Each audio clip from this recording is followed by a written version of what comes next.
নমস্কাৰ মই ৰাকেশ দাস আজি আপোনালোকৰ সৈতে আলোচনা কৰিব বিচাৰিছো এক গুৰুত্বপূৰ্ণ বিষয়টো হ'ল যে আমাৰ সমাজত এনেকুৱা বহু ব্যক্তি আছে যিসকলে মানুহৰ সন্মুখত খুলি পেলাই কথা পাতিব বিচাৰে সভা সমিতিত সুন্দৰকৈ ভাষণ আগবঢ়াব বিচাৰে কিন্তু নোৱাৰে কোনোবাই যেন তেখেতসকলক বাধা দিয়ে ইয়াৰ কাৰণ কি ইয়াৰ কাৰণ হ'ল তেখেতসকলৰ যিটো আত্মবিশ্বাস যিটো কনফিডেন্স এই কনফিডেন্স লেভেলটো একেবাৰে লো আজিৰ এই ভিডিওটো বনোৱাৰ কাৰণ হ'ল মোক বহুতে ফোন কৰিছে আৰু তেখেতসকলে মোক ক'ব বিচাৰিছে যে মই ইমান চেষ্টা কৰো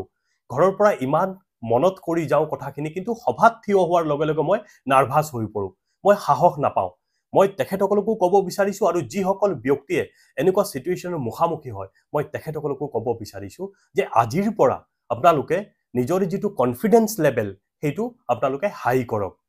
আপোনালোকে ভয় নকৰিব আৰু কেইটামান কাম কৰা আপোনালোকে বাদ দিয়ক চাব আপোনালোকে যেতিয়া এনেকুৱা সিচুৱেচনৰ মুখামুখি হয় ইয়াৰ কাৰণ হ'ল যে আপোনালোকে আনৰ কথা বেছিকে ভাবে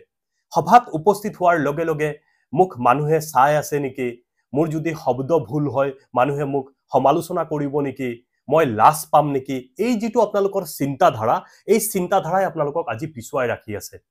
আপোনালোকে এইখিনি কথা ভালদৰে জানে যে সমাজত একাংশ মানুহ আছে যিসকল ব্যক্তিৰ কামেই তেখেতসকলে সমাজত নেগেটিভিটি প্ৰচাৰ কৰা তেখেতসকলে জীৱনত একো কৰিব নোৱাৰে আৰু তেখেতসকলে আনৰ ভাল কামবোৰ সহ্য কৰিব নোৱাৰে সদায় সমালোচনা কৰিব আপুনি ভাল কৰিলেও সমালোচনা কৰিব আৰু সেই সকল ব্যক্তি আপোনাক সমালোচনা কৰিছে বুলি আপুনি আপোনাৰ সপোনবোৰ পিছুৱাই ৰাখিব নেকি কাৰণ আপোনাৰ এটা ডাঙৰ সপোন আছে বহু এনেকুৱা ব্যক্তি সমাজত পিছুৱাই থাকে ইয়াৰ কাৰণ হ'ল তেখেতে মনৰ কথাবোৰ প্ৰকাশ কৰিব নোৱাৰে কোনোবাই মহান ব্যক্তিয়ে কৈছিল don't share your big dream with small brain people আপুনি আপোনাৰ মনৰ কথাবোৰ কাকো ক'ব নালাগে আপুনি আপোনাৰ কাম আপোনাৰ যিখিনি সপোন আছে সেই সপোনৰ কাৰণে কাম কৰি আছে আপুনি আপোনাৰ মনৰ কথা প্ৰকাশ কৰক ডক্টৰ এপিজে আব্দুল কালামে কৈছে সমাজত বা জীৱনত সেই সকল ব্যক্তিয়ে আগুৱাই যাব পাৰে যাৰ আত্মবিশ্বাস প্ৰবল যাৰ আত্মবিশ্বাস প্ৰচুৰ আত্মবিশ্বাস দুৰ্বল থকা মানুহে কেতিয়াও জীৱনত সফলতা অৰ্জন কৰিব নোৱাৰে একাৰণে আজিৰ পৰা আপুনি যি কৰিব আপুনি মন খুলি প্লাই কৰক কোনোবাই হাঁহি আছে আজি আলোচনা কৰি আছে কালি যেতিয়া আপুনি সাকসেস মানে অ্যাচিভ কৰিব সেই সকল ব্যক্তি আপোনাক সাৰ বুলি মাতিব আপুনি ভালে আছে নে সেই সকল ব্যক্তি আপোনাক খবৰ লবৰ কাৰণে আগতে আপোনাৰ ঘৰত আহি বহি থাকিব এইবিলাক সমাজৰ একদম চিৰসত্য কথা এই কথাখিনি আপুনি মানি ল'ব লাগিব আজৰি সময় যেতিয়া পায় আপুনি কিতাপ অধ্যয়ন কৰক কিতাপ অধ্যয়ন কৰিলে আপুনি নতুন নতুন শব্দৰ লগত চিনাকি হ'ব পাৰিব কাৰণ আপুনি যেতিয়া ভাষণ দিব বিচাৰে আপোনাৰ ওচৰত উপযুক্ত শব্দ নাথাকে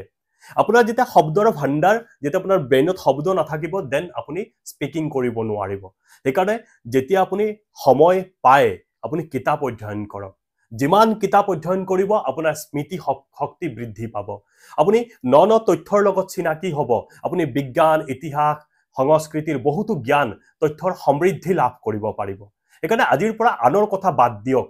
আনে কি ভাবিব আনে যি ক'ব বিচাৰে ভুল হওক না মই নাম নকওঁ আজি আমাৰ অসমৰে এনেকুৱা বহু মিনিষ্টাৰ আছে ভালকে স্পিকিং কৰিব নোৱাৰে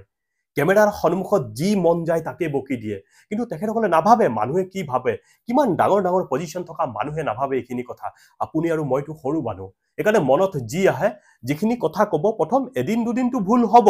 বাট লাহে লাহে লাহে লাহে আপোনাৰ যেটো কথা কোৱাৰ স্কিল এটো লাহে লাহে লাহে নৰমাল হ'ব আৰু আপুনি সুন্দৰকৈ কথা ক'ব বিচাৰিব আৰু কেইটামান কাম কৰিব যেতিয়া আপুনি ঘৰত আজৰি সময় পায় ভাল বক্তা আছে যিসকল ব্যক্তিয়ে সুন্দৰকৈ ভাষণ দিয়ে তেখেতৰ কথাখিনি মন দি শুনিব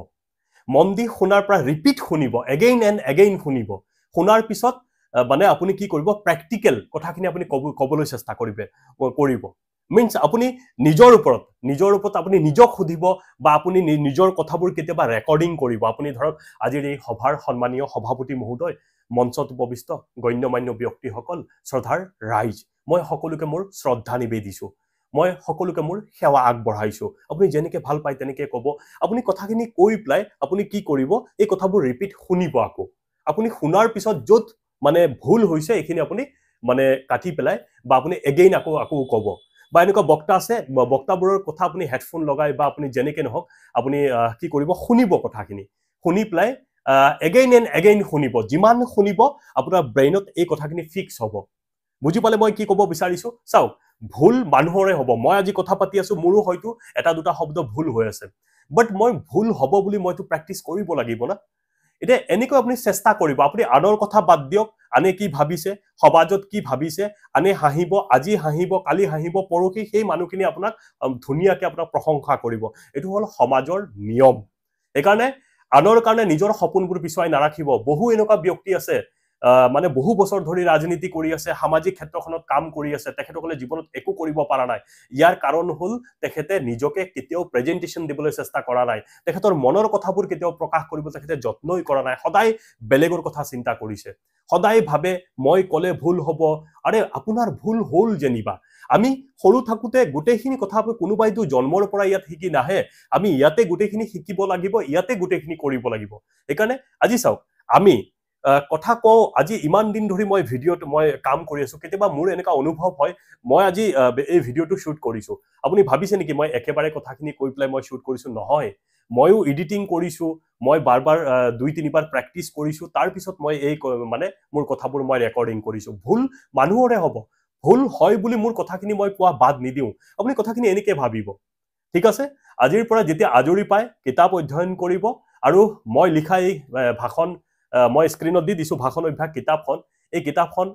ইতিমধ্যে বিভিন্নজনে মোৰ পৰা সংগ্ৰহ কৰিছে অসমৰ বিভিন্ন প্ৰান্তত গৈছে কিতাপখন পঢ়ি পেলাই মানুহে ভাল পাইছে যিসকল ব্যক্তিয়ে ভাল পাইছে তেখেতসকলে মুখ ফিডবেক দিছে তেখেতসকলৰ মনৰ কথাবোৰ প্ৰকাশ কৰিছে এই কিতাপখন পঢ়িলে আপুনি ন শব্দৰ লগত চিনাকি হ'ব আপুনি কেনেকৈ এখন সভা আৰম্ভণি কৰিব লাগে কেনেকৈ আপুনি সম্বোধন কৰিব কেনেকৈ সমাপ্তি কৰিব মঞ্চত বহা মানুহখিনি কেনেকৈ সম্বোধন কৰিব উদ্দেশ্য কেনেকৈ ব্যাখ্যা কৰিব এই বিভিন্ন কথাবোৰ যিকোনো অনুষ্ঠানত ছাত্ৰ ছাত্ৰীৰ সন্মুখত কেনেকৈ কথা পাতিব বা কোনোবা নিৰ্বাচনৰ কোনো বৈঠকত কেনেকৈ কথা পাতিব গাঁৱৰ যিকোনো সৰু সৰু সভাত কেনেকৈ কথা পাতিব দিৱসত কেনেকৈ কথা পাতিব এই গোটেইখিনি বিষয় এই কিতাপখনত সন্নিবিষ্ট কৰা আছে মোটামুটি 40টা বা 50টা ভাষণ এই কিতাপখনত লিখা আছে যদি আপুনি পঢ়ে মই ভাবো আপুনি সুন্দৰকৈ সভা সমিতিত কথা পাতিব পাৰিব যদি কিতাপখন আপোনাৰ প্ৰয়োজন আছে মোৰ নাম্বাৰ মই শেয়াৰ কৰি দিছো মোৰ নাম্বাৰ হৈছে 8723909238 মই স্ক্ৰিনত দি দিছো মোক যোগাযোগ কৰিব কিতাপখন আপোনাৰ ঘৰলৈকে মই পঠিয়াই দিম আশা কৰো আজিৰ পৰা আপুনি চেষ্টা কৰিব আৰু কোনো কাৰণতে আপুনি সভাত যদি কথা কোৱাৰ সুযোগ পায় আপুনি কথা ক'বলৈ যত্ন কৰিব পিছুৱাই নাথাকিব ধন্যবাদ নমস্কাৰ মই দীপাংকৰ বৰুৱা ডিব্ৰুগড়ৰ পৰা কৈ আছো আৰু মোৰ হাতত এখন কিতাপ আছে কিতাপখনৰ নাম হৈছে ভাষণ অভ্যাস আৰু ককাইদেউজনে লিখিছে ৰাকেশ দাস ককাইদেউজনে কিতাপখন লিখিছে আৰু এই কিতাপখন পঢ়ি মই বহুত ভাল পাইছো আৰু এই কিতাপখনৰ কথা ক'ব গ'লে ৰাজনৈতিক আৰু সামাজিক আৰু লগতে নৱপ্ৰজন্মৰ ল'ৰাৰ কাৰণে এই কিতাপখন উপযোগী এইটো কাৰণে মই ভাল কৈছো যেহেতু এই কিতাপখনত ভাষণৰ ওপৰত কিতাপখন লিখা হৈছে যেহেতু আজিকালি মানে ভাষণ দিবলৈ হয়তো কিছুমান ব্যক্তি বা মানুহৰ কম বুলি ক'লেও ভয় ভাৱটা থাকে ভয় লাগে কিন্তু এই কিতাপখন পঢ়াৰ পাছত মানে এই ভয় ভাৱটো মানুহৰ নাইকিয়া হৈ যাব এই মৰমৰ ককাইদেউজনে বৰ ধুনীয়াকৈ এখন কিতাপখন লিখিছে ৰাকেশ দাস ককাইদেউ আৰু যদি আপোনালোকক এই কিতাপখন যদি আপোনালোকক লাগে তেনেহ'লে মই ওপৰত স্ক্ৰিনত নাম্বাৰটো দিছোঁ এই নাম্বাৰটোত আপোনালোকে কল কৰি এই কিতাপখন আপোনালোকে সংগ্ৰহ কৰিব পাৰিব ধন্যবাদ নমস্কাৰ মই পনাকন দাস গুৱাহাটীৰ পৰা কৈছোঁ মই ভাষণ অভ্যাস নামৰ কিতাপখনৰ স্বত্বাধিকাৰ শ্ৰী ৰাকেশ দাসলৈ মই আন্তৰিক শুভেচ্ছা অভিনন্দন জনালোঁ ভাষণ অভ্যাস নামৰ কিতাপখনে আমাৰ উঠি অহা চামক এটা অনুপ্ৰাণিত কৰিব বুলি মই দৃঢ় বিশ্বাস কৰোঁ কাৰণ এই কিতাপখনৰ পৰা বহুতে জ্ঞান লাভ কৰিব পাৰিব সভা সমিতিয়ে কেনেদৰে ভাষণ দিব লাগে তাত তন্ন কৰি কথাবোৰ লিপিবদ্ধ কৰা আছে নমস্কাৰ মই নিশা ডেকাই নাওপাতাৰ পৰা কৈছোঁ এইকেইদিনতে মই এখন নতুন কিতাপৰ লগত চিনাকি হ'লোঁ কিতাপখনৰ নাম হৈছে ভাষণ অভ্যাস এই কিতাপখনৰ অধ্যয়নে মোক বহুতো নজনা কথা শিকালে আচলতে সভা এখন চলাই নিবলৈ বা সভা এখনত উপস্থিত মানুহখিনিক সম্বোধন কৰি তাৰ বিষয়বস্তুবোৰ ভালকৈ উপস্থাপন কৰিবলৈ যিখিনি আমাক জ্ঞানৰ দৰকাৰ এই জ্ঞানখিনি আমি এই কিতাপখনৰ জৰিয়তে পাব পাৰোঁ আমি বা আমাৰ নতুন প্ৰজন্মই এই কিতাপখনৰ দ্বাৰা যথেষ্ট লাভান্বিত হ'ব বুলি মই আশাবাদী নমস্কাৰ মোৰ নাম মুকুট আহমেদ মই এই ভাষণ কিতাপখন মই পঢ়িলোঁ পঢ়ি মই যথেষ্ট উপকৃত হৈছোঁ আৰু মই আগত মানে ভাষণ দিয়াত মানে অসুবিধা পাই আছিলোঁ। এইখন পঢ়াৰ পিছত মই মানে ধুনীয়াকৈ এতিয়া সভা সমিতিত ভাষণ দিব পৰা অৱস্থাত তেতিয়া ভাল লাগে আৰু মোৰ মানে এইখন পঢ়াৰ পিছত মোৰ কনফিডেন্সটো আহিছে আৰু ভাষণ দিয়াৰ। নমস্কাৰ, মই দীপাংকৰ শইকীয়া তিনিচুকীয়াৰ পৰা কৈছোঁ। ভাষণ অভ্যাস এই কিতাপখন লেখক ৰাকেশ দাস। এই কিতাপখন পঢ়ি সভা এখন কেনেকৈ ভাষণ দিব লাগে আৰু সভা এখন পৰিচালনা কেনেকৈ কৰিব লাগে ইয়াৰ বিষয়বস্তুসমূহ জানিব পাৰি বহুত ভাল লাগিল। প্ৰথমে মই ৰাকেশ দাসলৈ ধন্যবাদ জনাইছোঁ। যিসকল ব্যক্তিয়ে সামাজিক ৰাজনৈতিক শিক্ষানুষ্ঠান সভাত ভাষণ দিম বুলি ভাবে বা সভা এখন পৰিচালনা কৰিম বুলি ভাবে, তেওঁলোকে যদি এই ভাষণ বা কিতাপখন পঢ়ে মই ভাবোঁ বহু উপকৃত হ'ব। ধন্যবাদ। নমস্কাৰ, মই জয়ন্ত কুমাৰ ৰায় কোকৰাঝাৰ জিলাৰ গোসাইগাঁৱৰ পৰা কৈ আছোঁ। মই ইতিমধ্যে অৰ্ডাৰ দিয়া ৰাকেশ দাসৰ ভাষণ অভ্যাস নামৰ কিতাপখন পাই গ'লোঁ আৰু এই কিতাপখন পঢ়ি মই অনুভৱ কৰিব পাৰিছোঁ যে আমাৰ ছাত্ৰ ছাত্ৰীসকলে বহু সময়ত ভাষণ দিয়াৰ ক্ষেত্ৰত অসুবিধা অনুভৱ কৰে। তেওঁলোকে এই ভাষণ অভ্যাস নামৰ কিতাপখন যদি অধ্যয়ন কৰে তেতিয়াহ'লে নিশ্চয় উপকৃত হ'ব। এইখিনিয়েই, ধন্যবাদ।